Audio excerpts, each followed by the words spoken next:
Well, smack my ass and call me surprised. Activision has broken the silence on Call of Duty matchmaking, skill-based matchmaking, hit registration matchmaking, damage-based matchmaking, aim assist matchmaking, and purchasing store bundles matchmaking. And all the conspiracy theories have been laid out. They have broken the silence and they are telling everything that has to do with skill-based matchmaking.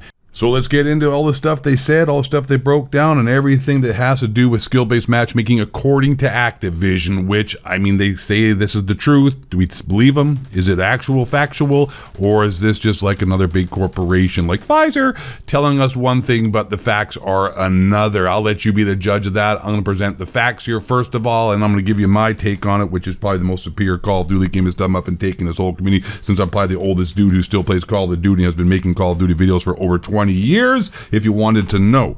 All right, so the first thing, let's get into it here.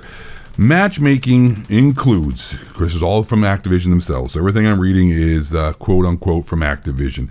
Matchmaking includes several key factors with connection being priority. Oh, sure. Okay, listen, I'm already not believing them, but okay, I'm just going to tell you what they say. It also does factor in skill, which considers kills, deaths, wins, losses, and more, including mode selection and recent matches. All the factor. Okay, let's look at the graph here. Here's the lobby. So we got connection. Okay, time to match, skill performance, platform, voice chat. Okay, I have voice chat on, and I've been getting some easier lobbies. I didn't know if that was actually just anecdotal, but I have voice chat on. I'm always talking, and I seem to get much easier lobbies. That's a true fact. Input device. I went from keyboard and mouse to controller, and I seem to be getting easier lobbies when I use controller. I guess this is all anecdotal. I don't know. There seems to be a lot of freaking things and taken into consideration. Recent maps, modes, playlist diversity. All right. I've also talked about playlist diversity. I only select one or two playlists, and that seems to give me a better matchmaking experience when it comes to multiplayer skill-based matchmaking. Okay, here we go. Breaking. Activision has officially on record confirmed that there is no hit registration, damage-based, or aim assist-based factors that affect matchmaking in any way. Purchasing store bundles does not, in capital letters, they want to emphasize that, not affect matchmaking in any way. There is no, okay, I don't believe this shit at all now. Okay, there is, in capital letters, no AI in Call of Duty multiplayer. So let me repeat that again. There's no hit reg, damage-based, aim assist-based factors in matchmaking in any way. They say if you buy store bundles, it does not affect matchmaking in any way, and there is no artificial intelligence in Call of Duty multiplayer. Man, okay, I'm not really, this is what they say. I mean, I'm not sure if I really believe them, guys. Make sure you go get your booster. It's safe and effective. If you know what I'm saying, picking up what I'm throwing down. Activision has also confirmed, here we go, what's the future? Here's what's the future of skill-based matchmaking. Let's get into that now. What is the future of skill-based matchmaking? Activision has confirmed they've run multiple tests in Call of Duty multiplayer where skill factor in matchmaking was turned off. Player retention dropped significantly during these tests, and this is why they will not turn off skill-based matchmaking. Here's the questions that have been asked to them. Have you ever tested removing skill as a consideration from matchmaking? Here is their answer. We have run tests over the years to determine if removing skill as a consideration from matchmaking makes sense. We will continue to launch these tests periodically. To date, the data remains consistent with what we've detailed above. Players tend to quit matches or stop playing if they're getting blown out, resulting in a negative overall experience for all players in the lobby and the general player population, rather. We purposely do not disclose when these tests occur because it may impact feedback or the data we see during these tests. So they're doing an actual double-blind placebo test, which is what you're supposed to do. If you tell people you're doing a test ahead of time, which a lot of corporations, pharmaceutical companies, and other kind of places that have less than reputable reputations will just do that and try to pass it off like it's legit.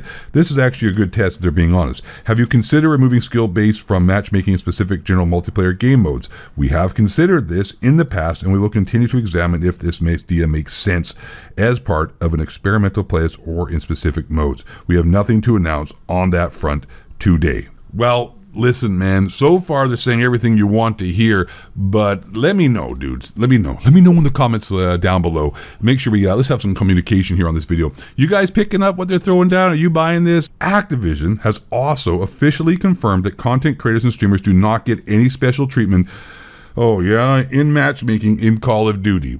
So they are telling you everything that I have been saying, but the opposite, what Blame Truth has been saying, but the opposite, what anyone who has been negative or critical or anybody's conspiracy about matchmaking or streamers or whatnot, they are denying everything. Here's the official statement.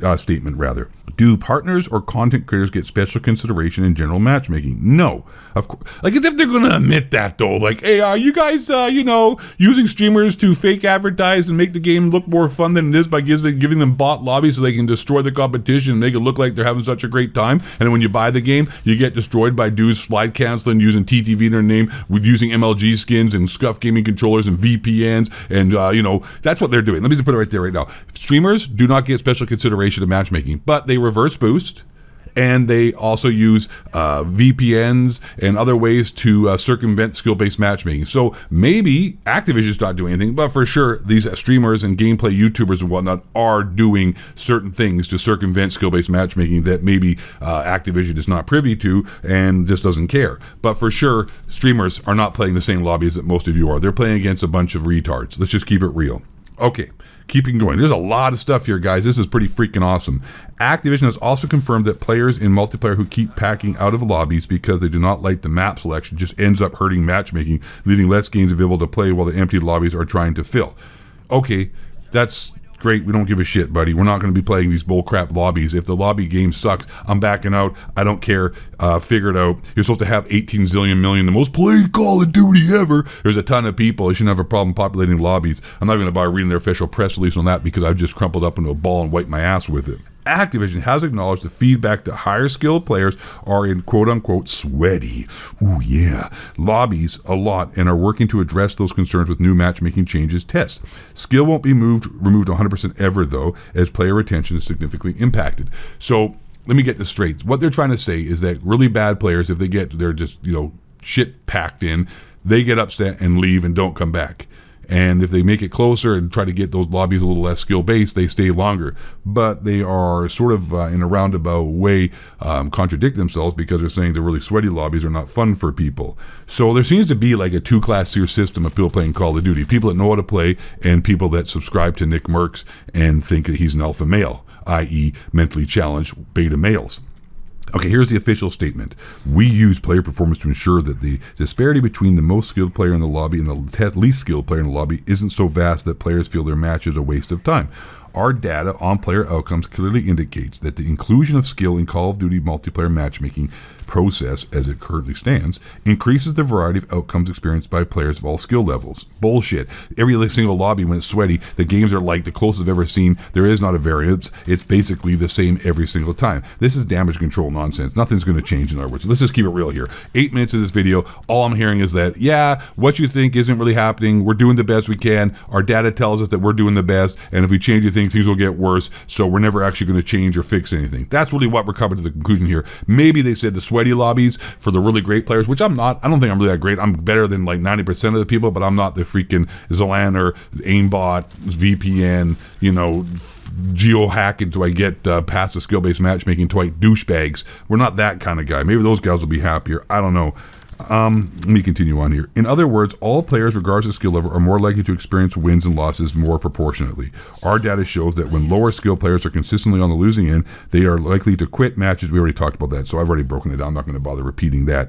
Activision, long story short, paraphrasing it here, was never going to, drastically change this matchmaking system. It has been refined in the back doors of seedy hotel lobbies with Bobby Kotick and Jeffrey Epstein, where they are doing backdeal deals with the Mossad agents that will help to alleviate any kind of stress on streamers who are paid and, industry plants. Just joking. Long story short, nothing's changing. They've been doing all this stuff. They do little tests here and there. They've been doing tons of AI algorithm type things. They've been doing lots of testing, and in their opinion, things are not going to change. They're going to do what's best for their game, not for what we think is best for the game, because what we think is best for the game and what things we need to be done or things that need to be changed in order to make the game better are probably the opposite of what they feel is going to keep the game relevant and doing well. And perhaps maybe skill-based matchmaking isn't killing Call of Duty. Perhaps maybe the game just isn't, what it used to be. That might be a thing too. People are all upset. Maybe it's just because the community has turned into sweats, and most people who play the game really are tryhards, and the whole iteration of esports, which I've talked about at length here on this channel, so I won't go into it. I'll just stay on point here with skill-based matchmaking. But with the iteration of making this game a competitive game, it has ruined it by, implementing a bunch of streamers then who bring in their fan base, which are usually fucking dorks, and a bunch of wannabe bros who think they're alpha male because they're good at Call of Duty, and listen to Drake through their headset and don't fix their smoke alarm type mongoloids. Yeah, that's the point. Shit ain't changing. I don't know if I believe these guys. Like I said, leave a comment down below. Let me know what's happening, what's shaking, what's really the truth, and we'll go from there, I think, for future videos. But at this point, you keep crying about it. Nothing's changing. I've been saying that for a long time, too, because I am the most honest and keeping it real, packing the steel type dude out here, not trying to give you some fluff nonsense. Well, sometimes I do, because sometimes you got to get some clickbait. Let's be honest. I'll be honest about that, too. But anyways, I digress. I carry on. I'm blithering. Thanks for watching the video. Activision can pound sand. You guys are beautiful. I love you. Thanks for the support. Last but not least, and most importantly, stay black, question authority, and don't let the honky cracker reptilian shapeshifters building a movie start making himself now live in the top 7. They're about Bohemian Gold version. Alice is flat, Williams fake. Alan Jones, Bill towards the frogs, gay white men bring you down. Love you guys. Thanks, man. Take care.